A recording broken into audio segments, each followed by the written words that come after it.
मित्रांनो, ठरलं तर मग या मालिकेच्या आजच्या भागामध्ये आता सायली कुसुमला फोन करते। इकडे कुसुमताई लगेच सायलीचा आलेला फोन रिसीव करते आणि म्हणते, चला तर माहेरची आठवण आली म्हणायचं। मला वाटलं सासरी एवढी रमली आहे की 15 दिवसातून एक फोन केला तरी माझ्यासाठी पुरे आहे। तेव्हा सायली आता लाचते आणि म्हणते, काहीतरी काय कुसुमताई? तेवढ्यातच इकडे मधुभाऊ हे पेपर वाचत असतात अचानक खोकला येतो। त्यामुळे आता सायली म्हणते, काय ग मधुभाऊ आले का पोलीस स्टेशनमध्ये जाऊ? त्याच वेळी आता कुसुम म्हणते, अगं आज ते गेलेच नाहीयेत। अगं ते जोशी वकिलांचा फोन आला होता, ते म्हणाले की नियमितपणे सही केली नाही ना तरीही चालेल। मग आता सायलीला मोठा धक्काच बसतो आणि ती विचारते, काय? अगं पण कोर्टाच्या तशा तरतुदी आहेत, अटी आहेत, आपण त्यांच्याप्रमाणे वागलंच पाहिजे। कुसुम म्हणते, आता नशीब रोज रोज तिकडे जाण्याचं टेन्शन तरी मिटलं मधुभाऊंचं, उगीच तिकडे जायचं, एक सही करायची आणि पुन्हा यायचं। त्यावेळी सायली जरा टेन्शनमध्ये येते आणि म्हणते, असं नसतं अगं कुसुमताई, तिकडे जावंच लागेल। त्यावेळी कुसुम म्हणते, अगं पण जोशी वकील म्हटल्यानंतर काही जायची गरज नाही असं आम्हाला वाटलं। म्हणजे तसं चालत असेल ना, आणि आपल्याला कुठे सगळं काही कळतं। त्याच वेळी सायली म्हणते, बरं बरं मी यांच्याशी बोलते आणि पुन्हा एकदा तुला कॉल करते। दुसरीकडे अर्जुन आणि चैतन्य हे दोघेही आता गाडीतून ऑफिसमध्ये चाललेले असतात। तेवढ्यातच अर्जुनला सायलीचा फोन येतो। त्यावेळी अर्जुन खूपच खुश होतो आणि म्हणतो की पहा आला बायकोचा फोन, असं म्हणून तो आता लगेच कॉल रिसीव करतो आणि तिला विचारतो, काय मी तुम्हाला म्हटलं होतं की दर अर्ध्या तासाने फोन मला करायचा, एवढं मनावर घेतलं की काय? तुम्ही मला मिस करताय बरोबर आहे ना? त्यावेळी सायली म्हणते, अहो ऐका ना, मला तुमच्याबरोबर जरा महत्त्वाचं बोलायचंय। अर्जुन विचारतो, काय बोलायचंय? मग आता सायली म्हणते, अहो मधुभाऊंना जोशी वकिलांचा फोन आला होता म्हणे। तेव्हा अर्जुन इकडे विचारतो, ते काही केसबद्दल बोलले का?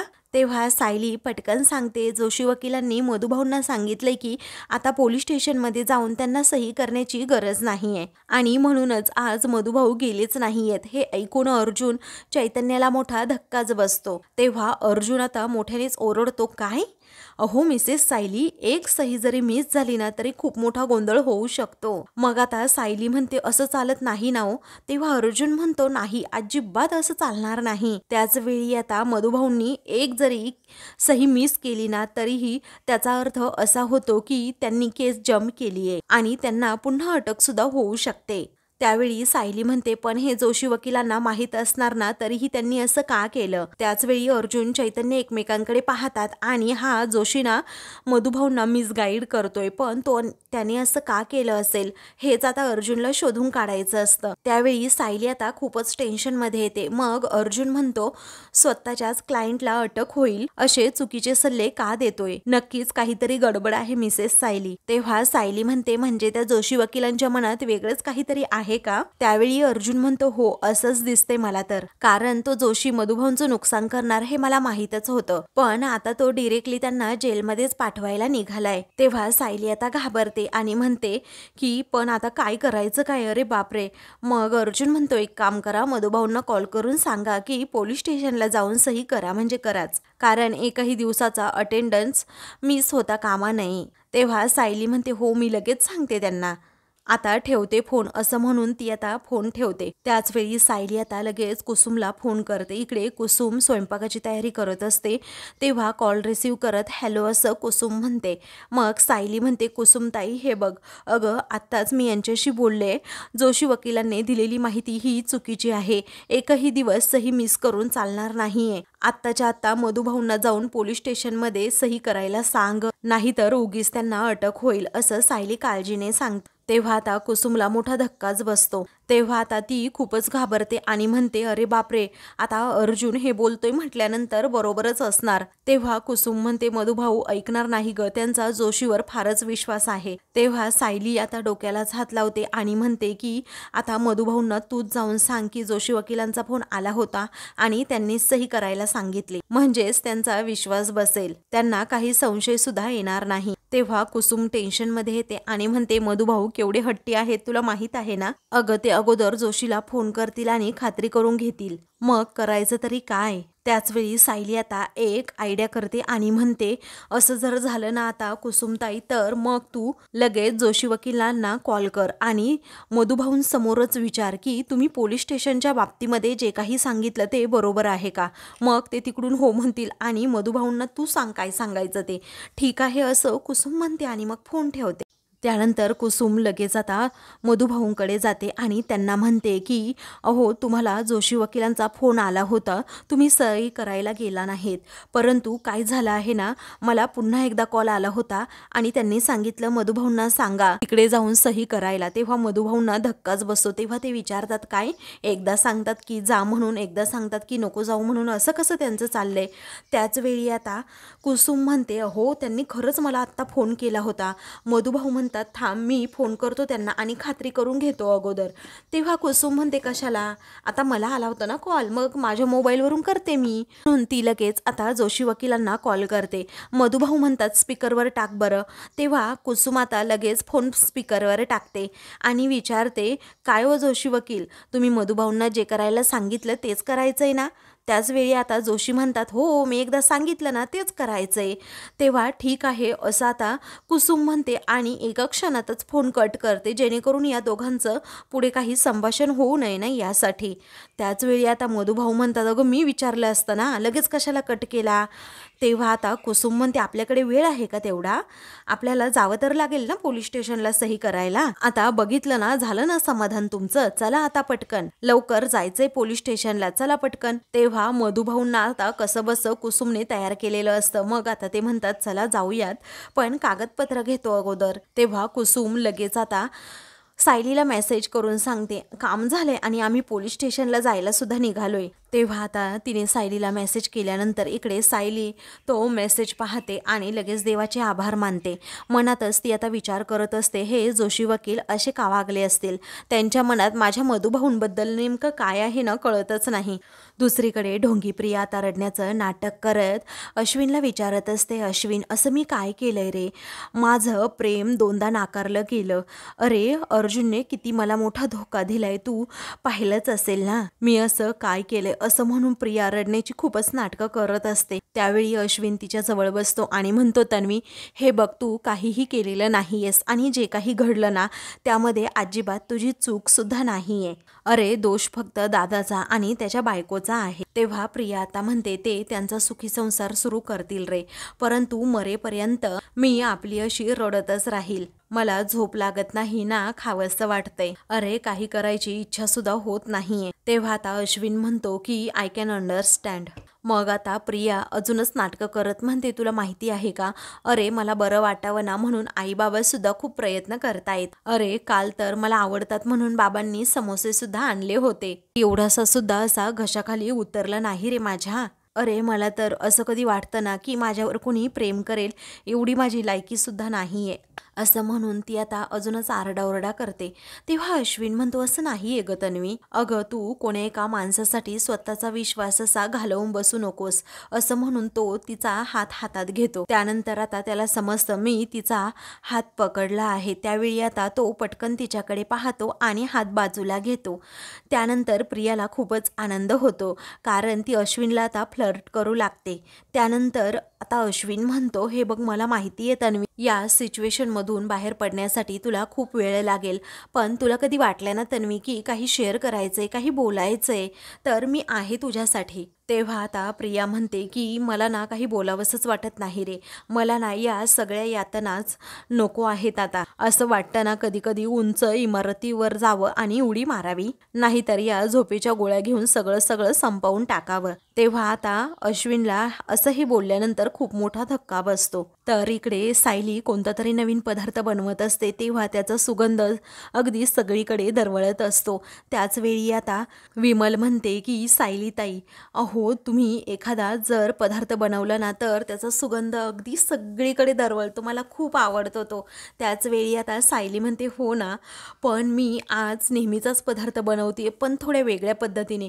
विमल पुढे येते आणि म्हणते की हो का सायली ताई, पण तुम्हाला मदतसुद्धा मी करू शकत नाही, माझी कितीही इच्छा असेल तरीही. तेव्हा सायली म्हणते हे दुरावेसुद्धा मिटतील हो विमलताई. अहो लवकरच आपण दोघीही एकत्र मिळून स्वयंपाक बनवू. अहो त्यासाठीच तर प्रयत्न करते ना मी.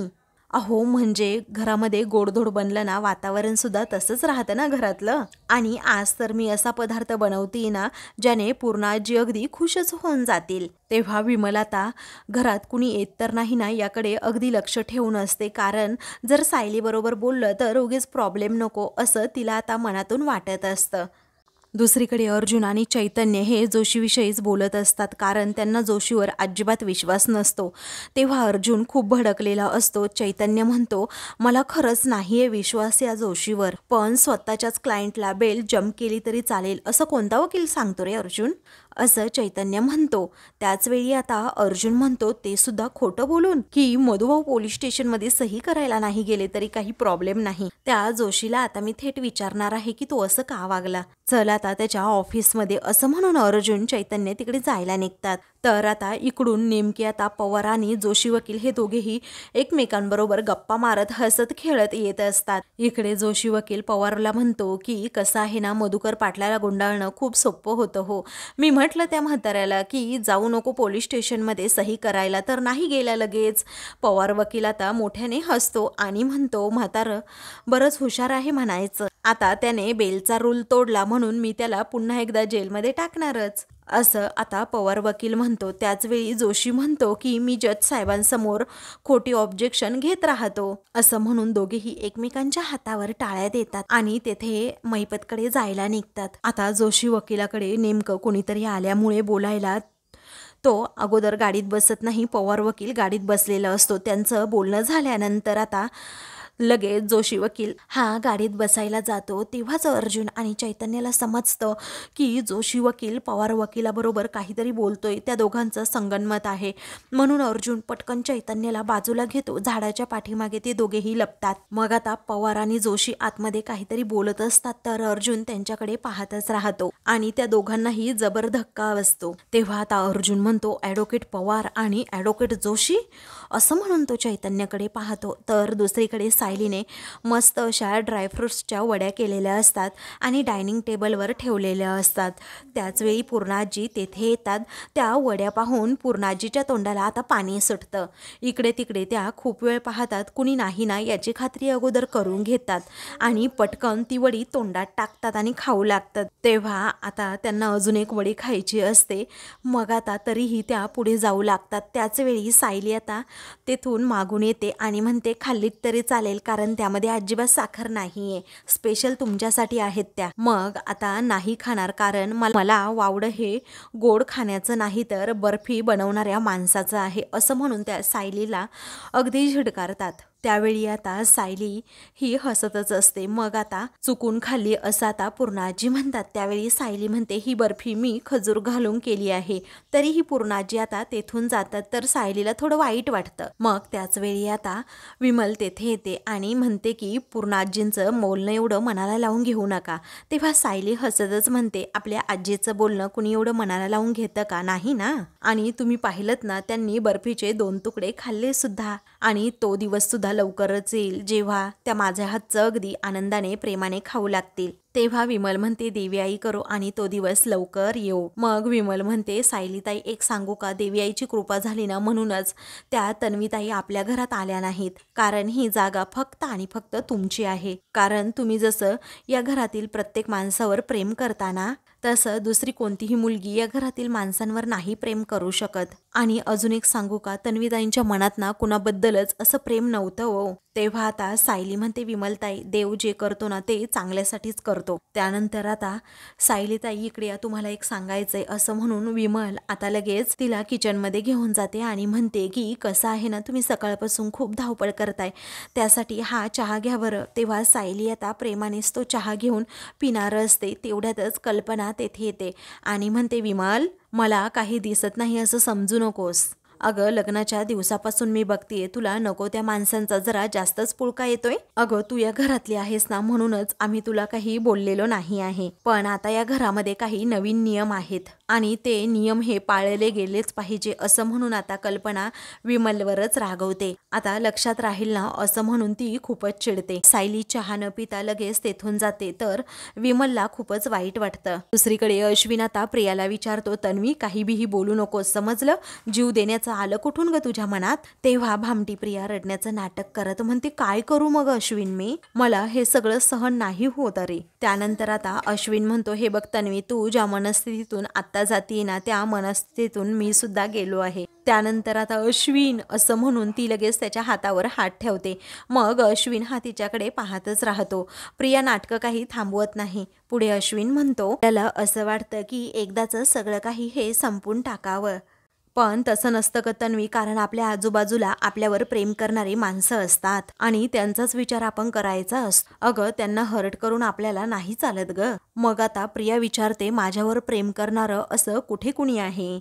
तेव्हा आता मम्मा डॅड पूर्णाजी मी आहे असं का करतेस तन्वी तू, असं म्हणून आता तो तिला समजावू लागतो. अगं आम्हा सगळ्यांना वाटतं की तुझं खरंच खूप चांगलं व्हावं. आता तो विचारतो, तू चांगला मित्र समजतेस ना मला, मग एक प्रॉमिस दे आता. तेव्हा कोणतं प्रॉमिस असं ती विचारते. तेव्हा तो म्हणतो, तू तुझ्या जीवाचं काही बरं वाईट करून घेणार नाहीस. तेव्हा प्रिया आता म्हणते, मी तुला असं प्रॉमिस नाही देऊ शकत, परंतु तुझ्याशी आज बोलून ना खूप छान वाटलं मला आणि एक गोष्ट मला चांगली समजली आहे की माझी काळजी करणारं कोणीतरी आहे या जगात आणि आपल्या मैत्रीसाठी का होईना जे काही झालंय ना ते विसरण्याचा मी नक्कीच प्रयत्न करेन.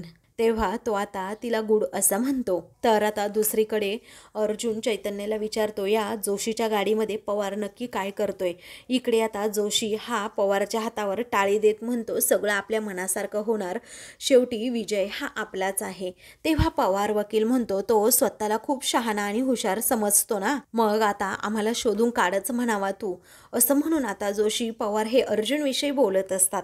त्याचवेळी मात्र अर्जुन चैतन्य हे सगळं बोलणं ऐकतो.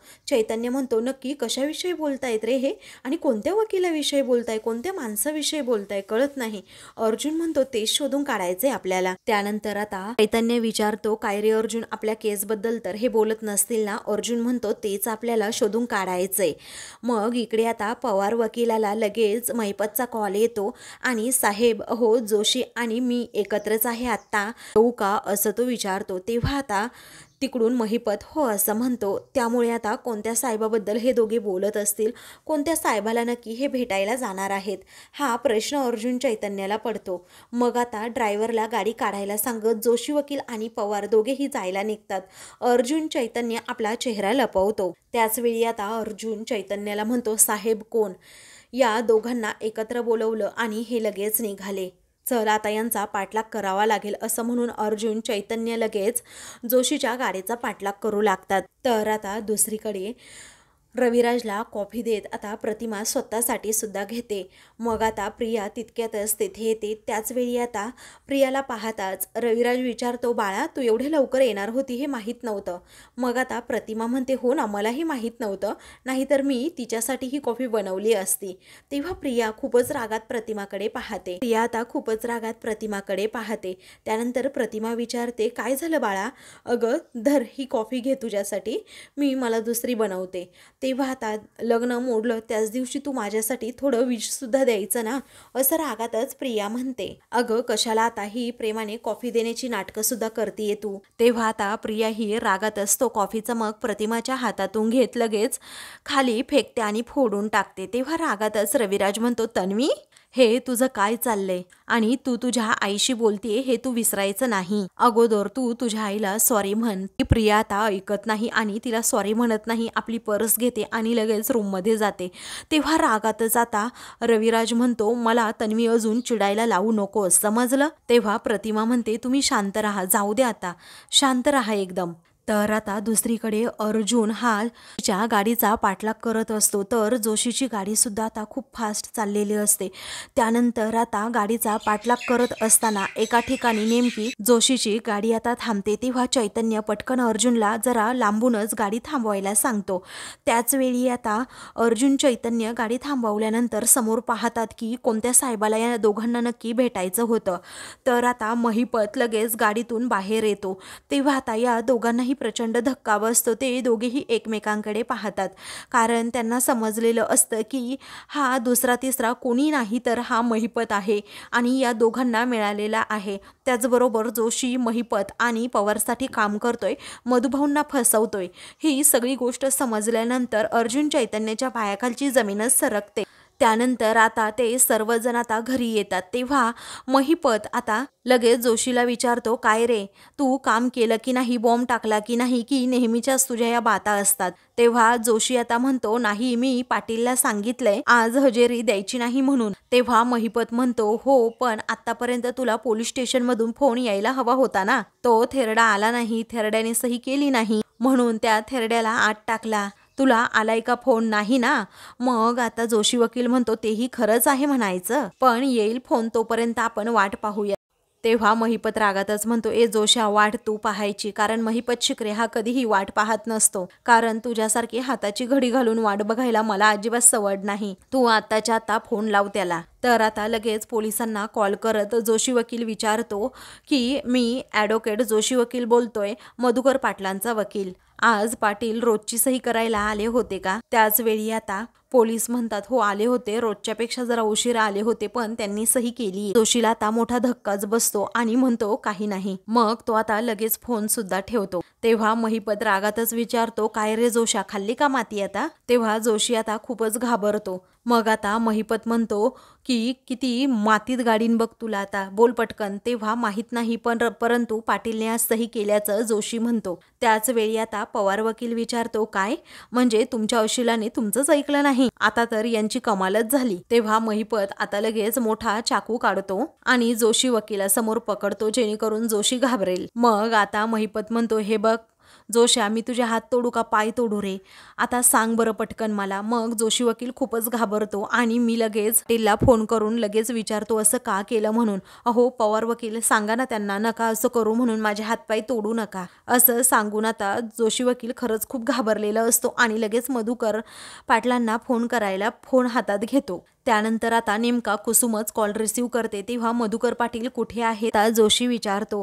त्याच वेळी ते बाहेर गेलेत, त्यांचा फोन घरीच विसरलाय असं कुसुम म्हणते. त्याच वेळी बोला ना, काय बोलायचंय असं कुसुम विचारते. तेव्हा मी त्यांना बजावून सांगितलं होतं आज पोलीस स्टेशनला जाऊ नका, तरी ते का गेले जोशी विचारतो. तेव्हा कुसुम म्हणते, अच्छा, म्हणजे तुम्ही असं म्हणालात का जाऊ नका म्हणून? अहो आम्हाला वाटलं जा म्हणून आम्ही गेलो. काय आहे, आमचा गोंधळ उडाला ना, म्हणून आम्ही तुम्हाला फोन केला. पण काय हो मधुभाऊ, रोजच्या प्रमाणे हजेरीला गेले तर काही गोंधळ झालाय का? नाही म्हणजे तुम्ही असं सांगताय ना म्हणून विचारलं. तेव्हा जोशी म्हणतो, नाही गडबड काय होणार, पण मधुभाऊंच्या चांगल्यासाठीच मी करत होतो, कारण मी पोलीस स्टेशनमधनं कायदेशीर परवाना सुद्धा घेतला होता. मधुभाऊ सिनियर सिटीजन आहे, त्यांना रोज सही करायला बोलवू नका. आणि तरीही ते गेलेच. तेव्हा कुसुम म्हणते, हा तुमचा निरोप मी मधुभाऊंना देते, काळजी करू नका, ठेवते फोन. तेव्हा महिपत आता डोक्यावरच चाकू ठेवतो. मग आता जोशी वकील खूपच घाबरतो आणि पवार वकिलाला विचारतो, निघायचं का आपण? तेव्हा हो निघूयात ना, असं आता लगेचच पवार म्हणतो. तेव्हा महिपत आता खूपच चिडलेला असतो. दुसरीकडे सायलीने दारात छान अशी रांगोळी काढून त्या रांगोळीभोवती पंत्या सुद्धा ठेवलेल्या असतात. पूर्णाजी आता खूपच आनंदाने त्या रांगोळीकडे पाहत असतात. त्याच वेळी मात्र आता सायली किचनमध्ये असते आणि तिचं लक्ष पूर्णाजींकडे जातं. तेव्हा पूर्णाजी इकडे म्हणतात, वा, 7 ठिपक्यांची रांगोळी किती छान आहे, असं म्हणून त्या खूपच खुश होतात. तेव्हा त्या आतमध्ये जातात आणि कल्पनाला आवाज देऊन विचारतात, ए कल्पना, तू कुठे आहे ग? माझं जरा पैशांचं पाकिट घेऊन ये ग. आणि विमलला त्या जवळ बोलवतात. तेव्हा काय झालं पूर्णाई, असं आता विमल तेथेच विचारते. पूर्णाजी म्हणतात, थांबा बाळा जरा. तेव्हा पूर्णाजी तिला गिफ्ट देतात आणि म्हणतात, माझ्याकडनं तुला प्रेमाचं बक्षीस. तेव्हा आता का बरं, असं आता विमल विचारते. तेव्हा पूर्णाजी म्हणतात, मी दारात रांगोळी पाहिली ना, 7 ठिपक्यांची रांगोळी आजकाल बघायला सुद्धा मिळत नाही. किती निगुतीने काढलीस ग तू ती रांगोळी, आणि म्हणूनच तुला ही शाबासकीची थाप दिली आहे. त्याच वेळी आता सर्वजण खुश होतात. सायलीला माहीत असतं की नक्की काय चाललंय. मग आता ती गालातच हसते. तेव्हा विमल म्हणते की खरंच हातामध्ये ना कला असावी लागते एवढी छान रांगोळी काढण्यासाठी, पण ती कला कसं आहे ना माझ्या हातात नाहीये. तेव्हा मात्र पूर्णाजींचा चेहराच पडतो. त्या विचारतात म्हणजे ती आपल्या घरातल्या सायलीताईंच्या हातात कला आहे असं जेव्हा विमल म्हणते ना तेव्हा पूर्णाजी कल्पनाचा चेहराच पडतो. मग आता ती सांगू लागते ती रांगोळी मी नाही तर सायलीताईने काढली आहे. त्याच वेळी आता पूर्णाजींचा चेहराच पडतो. कल्पना आणि पूर्णाजी काहीच बोलत नाही. आणि तुमच्या कौतुकावरती सायलीताईंचा हक्क आहे असं विमल पुन्हा म्हणते. त्याच वेळी ती ते पूर्णाजीने दिलेलं गिफ्ट पुन्हा देऊ लागते, तर पूर्णाजी म्हणतात राहू दे आता नको मला. सायली म्हणते पूर्णाजी तुमचं गिफ्ट माझ्यापर्यंत पोहोचलं हा, थँक्यू सो मच असं म्हणून ती पूर्णाजींचे आभार मानते. तेव्हा पूर्णाजी काहीच बोलत नाही, आपली मान दुसरीकडे करतात आणि त्या सायलीकडे पाहत सुद्धा नाही. तर सायली मात्र खूपच खुश असते. तर आता मित्रांनो पुढील भागामध्ये अर्जुन एका कॅफेमध्ये जातो. वेटरला म्हणतो फ्लावर पॉट चेंज करायचे आहे. त्यामध्ये तो मोबाईल ठेवून आता सर्व रेकॉर्डिंग करणार असतो. त्यानंतर रेकॉर्ड झाल्यानंतर तो आणि सायली लगेच मधुभाऊंकडे जातात. मधुभाऊंना ते म्हणतात आमच्यावर तुमचा विश्वास बसणार नाही असं म्हणून ते एक व्हिडिओ क्लिप दाखवतात. मग आता महिपत जोशी वकिलाला सांगत असतो बघ त्या अर्जुन सुभेदाराला कसा मी जाळ्यात अडकवतो, माझ्या लेकीला तो फासावर लटकवायला निघाला का. तेव्हा जोशी विचारतो काय तुमच्या मुलीला मी जेलमध्ये जाऊ देईल का. पहिली त्या मधुकर पाटलाची मी बेल रद्द करायला लावतो आणि त्याला पुन्हा एकदा जेलमध्ये घालतो असं जोशी वकील म्हणतो. मधुभाऊ हे सगळं पाहतात, त्यांना धक्का बसतो. अशाच मालिकेंचे पुढील भाग पाहण्यासाठी चॅनलला सबस्क्राईब करा.